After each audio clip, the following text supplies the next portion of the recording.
Hello there, I'm Jojisilia and welcome to my channel.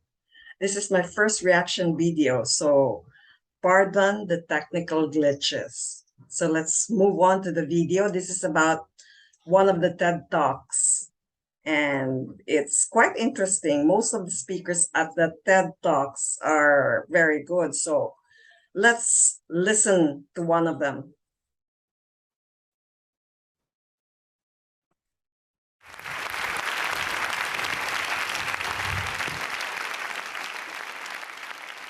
I have something very important to tell you today, and I'm so glad I was invited to this particular TED meeting. I really am, because it's all about dreams, and that's what it's all about, and no kidding.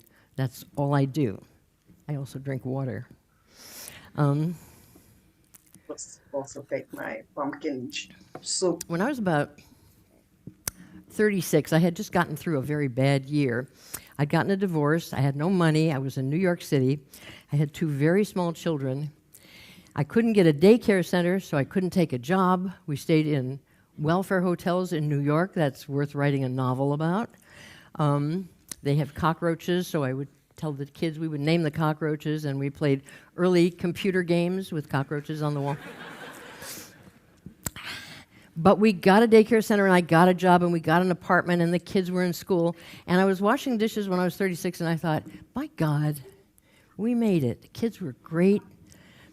I cried a lot, but we did it. We did it. That's good. I'm proud of myself. Not bad.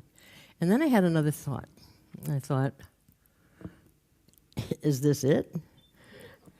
Is that what I get? Is my gravestone going to say, her house was frequently clean for very brief periods of time?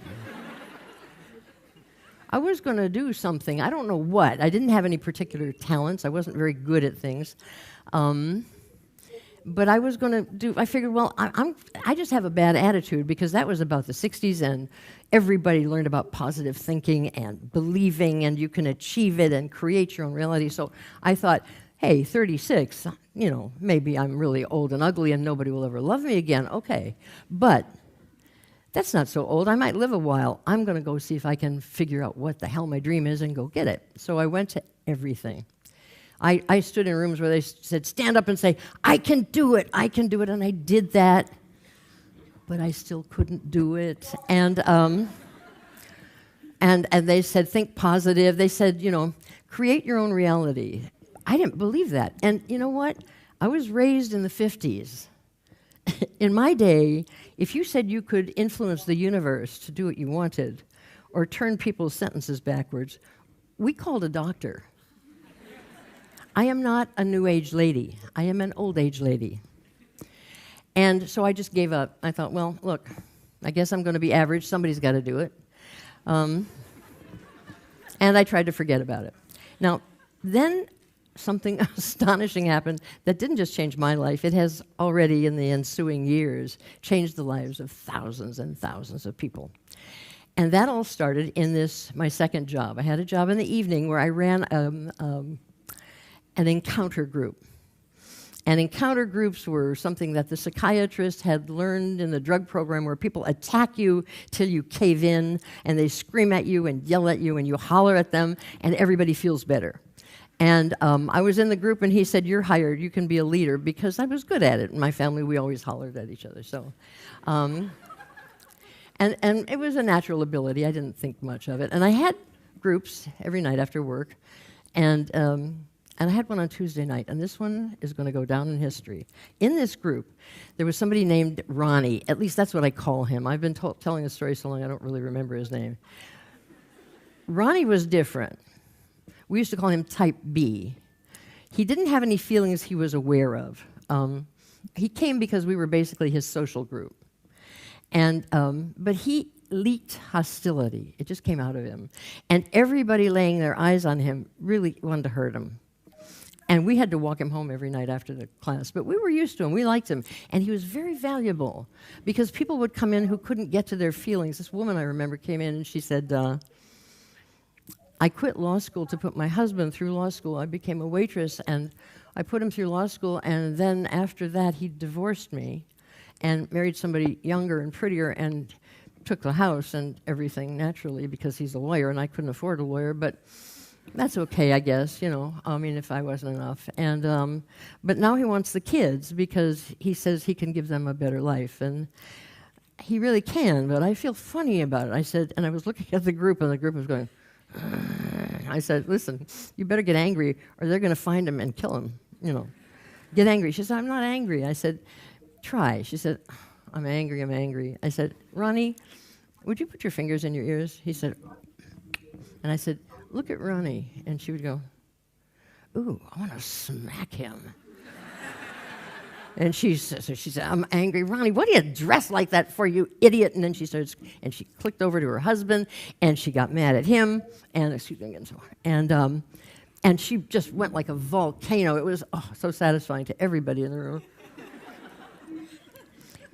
And when she was done, she felt strong and calm like you always do when you get to your feelings. And she said, I can't believe I'm letting him get away with this. And then she said, oh, Ronnie, I'm sorry. He said, I'm always glad to be of service. So he was very helpful.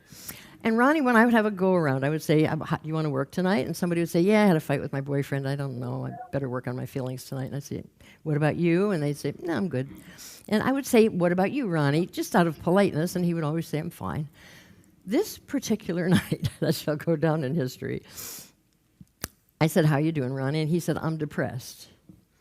I said, oh, a feeling. Why are you depressed? He said, I hate my apartment.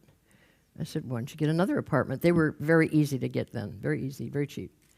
He said, I can't get another apartment because I'm too depressed. I said, I think I fell for something. And someone raised their hand. They said, you didn't fall for anything. If you saw his apartment, you'd be depressed too. I said, oh, reality. I like reality. Okay, why don't you guys go out, get a Village Voice, find him a hotel, find him an apartment, we'll have a painting party, I'll bring a potted plant, and if he's still depressed, I'll send him to somebody who's had some training, And so they said, okay, and they brightened up. You have to understand, these were very neurotic New Yorkers. New Yorkers do not mind showing you that they're neurotic. I was raised before that in Los Angeles, and they're crazy too, but they cool it, everybody's cool. In New York, they go, I'm neurotic. They don't care, So these people cheered up. You could see it. So they went out. They got him an apartment. We had a painting party. It looked great. And the next Tuesday, I was having the go-around. I said, how you doing, Ronnie? He said, I'm happy. I said, wow, that's great. Okay, so who wants to work tonight? He said, wait a minute. I said, yeah, Ronnie. He said, well, now I want a woman. I said, woman? He said, yeah, I have a place to entertain. I'd like that. And we had to be emotionally honest in these groups. So somebody looked at a woman, looked at him and said, Ronnie, women hate you. He said, I know, fix me. And they said, fix you. I said, why not? What the hell? Stand up, Ronnie. Let's take a look. Ronnie, he didn't look good. He had one positive attribute. He was extremely clean. That's where it ended. His pants fit wrong. He looked wrong. He talked wrong. So the women took him to the store and got him, better clothes, and the men took him to the gym where he could stand up a little straighter and he wouldn't be in such danger all the time.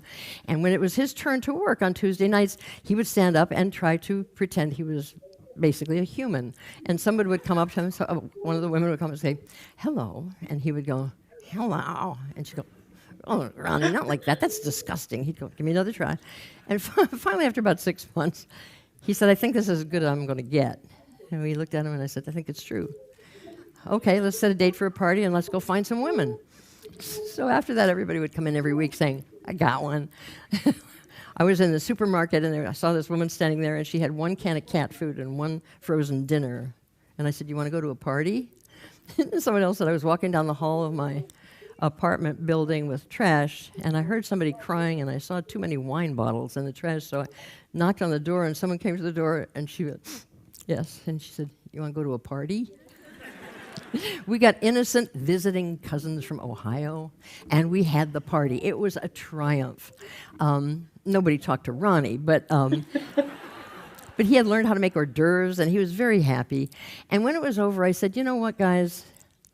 Keep throwing parties. You never know. Ronnie could find somebody. But it's good for everybody. I want you all to do this. This is very good for everybody. And they said, okay, and they did. And he found somebody. She was actually quite cute to look at, but she was very peculiar in her head. But hell, it was Ronnie. And so we were very happy, and they didn't come as often, but she would drag him in to confront him. She liked that idea. And I don't remember what she would confront him for except one thing, and this is what happened on the big night. She came in, she dragged him in. Somebody had been working on, her dog had died, and she was crying. And when she saw them come in, she said, it's okay, it's okay, it's okay, I'll wait. And they walked in, and I said, yeah, what's up? She said, I got to get this right. She said, I have to confront Ronnie because he uses too many adjectives, and I think he does it on purpose. And I looked at her and I said, I wouldn't take that from any man. Take him down. So she went, I'm angry at you, Ronnie. And he said, I'm sorry. And then they were done, and they hugged each other. They walked out of the room, and they were so happy. And somebody looked at him and said, what a pair of dingbats. And I said, what's wrong with this picture? Ronnie is the only person in this room with a good apartment who is not sleeping alone, including me. And they went, oh. I said, listen, what if we got together every week and you told us what you wanted? We don't know what we want. Well, we helped you figure it out. And then we made you do what you want to do. I mean, the whole world makes you do what you have to do. You have to pay your taxes. You have to show up. What if we made you do what you want to do? You could have your dream. You could have any dream. They'd go, Barbara, we're too neurotic. I said, what are you talking about? We could put a man on the moon. We got Ronnie a woman. And we did it. And amazing things started to happen. Right in that group, we got somebody into law school and through law school, and she started a law firm with another woman. Somebody adopted a kid, and somebody went to Cairo. We got wonderful things. So my wish was to create a workshop, and I did, and everybody helped me, and I went around the country. I didn't make any money, but I had a lot of fun. And I went around the country teaching people how to be in these success teams, because they were just great. And then I would have, like, at the end, I'd say, I'm going to prove it to you. Give me an impossible dream. And here, these are all true stories. I couldn't make these up. I was in Greenville, North Carolina, and I said, come on, tell me an impossible dream. I want to show you something. And a woman stood up and she said, I want to dance with Patrick Swayze. That's from Dirty Dancing. So you could hear women saying, yeah, you and every other woman alive on earth. And another woman started waving. I said, does anyone have any ideas? A woman waved her hand. She said, Patrick Swayze's mother has a resort 30 miles from here. I work there on the weekends. He's coming Wednesday. I've danced with him. I'll take you up. Do you want to dance with him?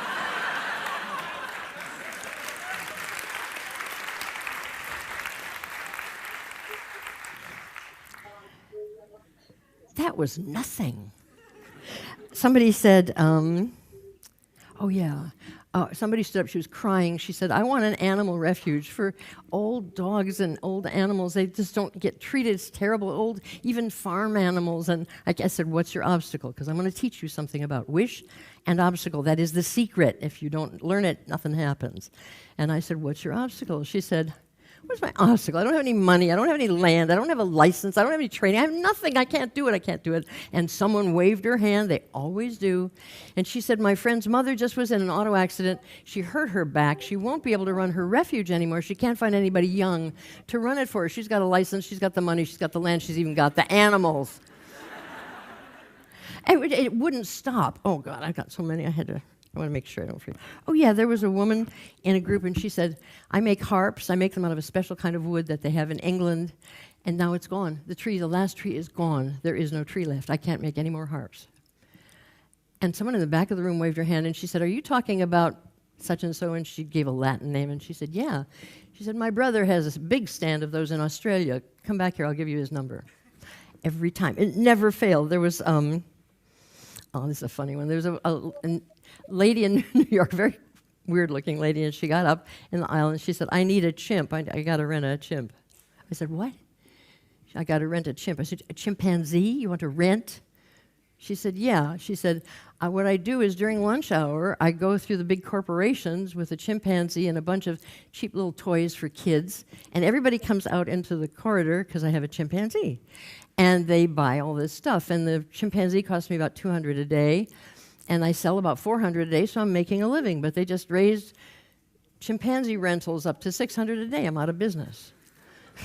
And a woman in the back of the room, dressed very nicely, she said, I think we can do better than that.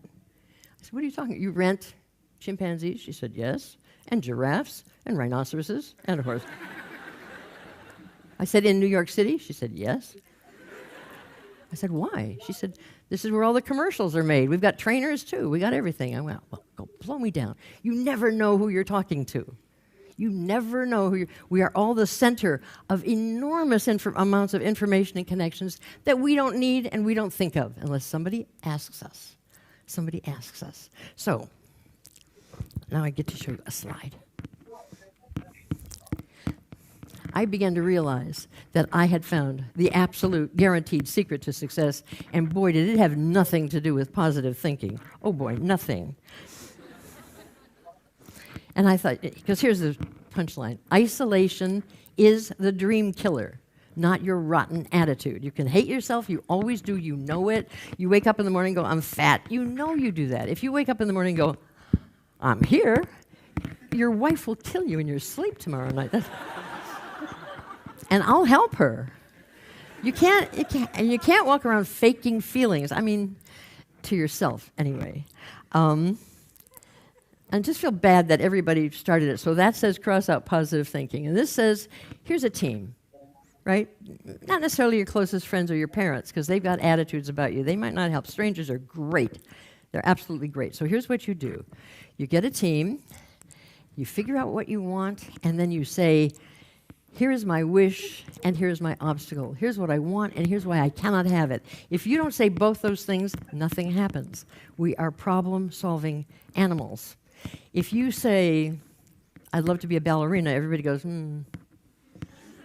If you say, I'd love to be a ballerina, but I'm 44 years old, someone goes, every mind starts working. Even if people don't like you, they'll solve your problem.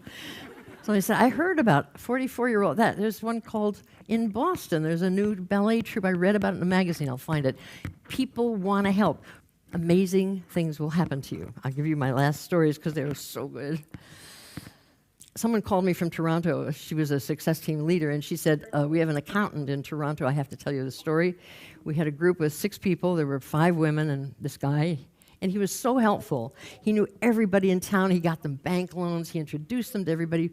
But he never wanted anything. And finally they said, listen, you have to tell us what you want. We can't take anything from you anymore. He said, I can't. He said, I can't tell you. It's too stupid. You'll laugh at me. And they said, oh, no, absolutely not. Barbara Scher says, you never laugh at anyone's dream. He said, okay. Well, I want to be a cowboy. So naturally, they all laughed. And someone said, what's the obstacle? He said, what do you mean, what's the obstacle? He said, first of all, I don't even know if there are cowboys. I like cowboy movies as a kid. I wanted to be a cowboy. That's it. I don't know if there are cowboys. Secondly, I've got a business. I can't walk away from my business and hope I can find a cow. What are you talking about? So I said, wait a minute. And she called her roommate, because she remembered her roommate had an uncle in Alberta who was a cattle rancher. And pretty soon he called, and we turned on this. She said, we turned on the speakerphone. And the guy said, I hear you're an accountant. I'd like to fly you out 1 week a month to do my books. And the accountant said, you can do it on the internet. He said, I know. I don't want my business on the internet. And then they kicked him, and he said, I want to be a cowboy. He said, okay, you can be a cowboy. Just finish 2-3 days, and then you can go on a drive. We have them all the time. He said, you have cowboys? He said, yeah. He said, son, if you had a steak this month somewhere, there's a cowboy. I said, my God. And he did it. He sent back photographs. He went out. He became a cowboy, and he does his Toronto accounts on the internet, right? He did. But the best story of all, and the one I want to tell you most of all, happened in Memphis in the summer.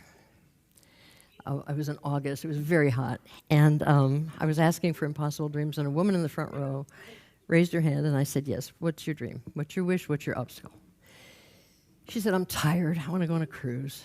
I said, okay, what's your obstacle? She said, well, I've got 3. Money, and I have a sick daughter at home, an adult daughter. I can't leave her for a second. I could hardly get here, and I'd rather not mention the 3rd. And before I could ask for anybody who had an idea, a guy came running up the aisle with a white T-shirt on with a number on it, waving and a pair of shorts, waving a piece of paper. And he grabbed the mic and he said, I ran for the Heart Association this morning and I won a cruise for 1. My wife's not letting me go on a cruise for 1 person. Here, you take it. So everybody got excited, and they all applauded that she had her cruise. Now she didn't have to worry about money. She said, "That's so sweet, but I really cannot leave my daughter." And a woman on the aisle raised her hand, and she said, "I'm a public health nurse, and every year we have to keep our license, we have to give 10 days of pro bono free work, and I haven't found anybody. It's already August, so can you use 10 days?" And everybody got excited. And then I said, "Yeah, I think you're going to have to tell us your third, obstacle." She said, "Well, it's embarrassing, but my daughter's in bed because she's been physically injured and she's frightened because her ex-husband is stalking her." And the room fell silent. I mean, everyone went, "Oh, shit." And a voice came from the back of the room. I never saw this man's face. I will never forget his voice. He said, "I'm a cop. What's his name?" She went on the cruise. But here's what I want to tell you. We depend on each other's dreams coming true. What do you think is going to happen now that she went on that cruise? It's just a cruise. But her daughter's going to get well because she's not scared anymore. Her daughter's going to become a teacher. Her daughter's going to understand kids who are scared. Her daughter's going to understand kids who are physically scared because she gets that. Every time you make someone else's dream come true, it echoes, no magical New Age way, it echoes in practical, wonderful ways. You have to figure out what you want, and you have to ask for help, and you have to remember wishes and obstacles, and you have to let people help you, because you have to go after your dreams, and never tell me you can't do it. Just remember, we got Ronnie a great apartment in New York, and a crazy woman he loves with all his heart. We can do anything. That's what I wanted to tell you.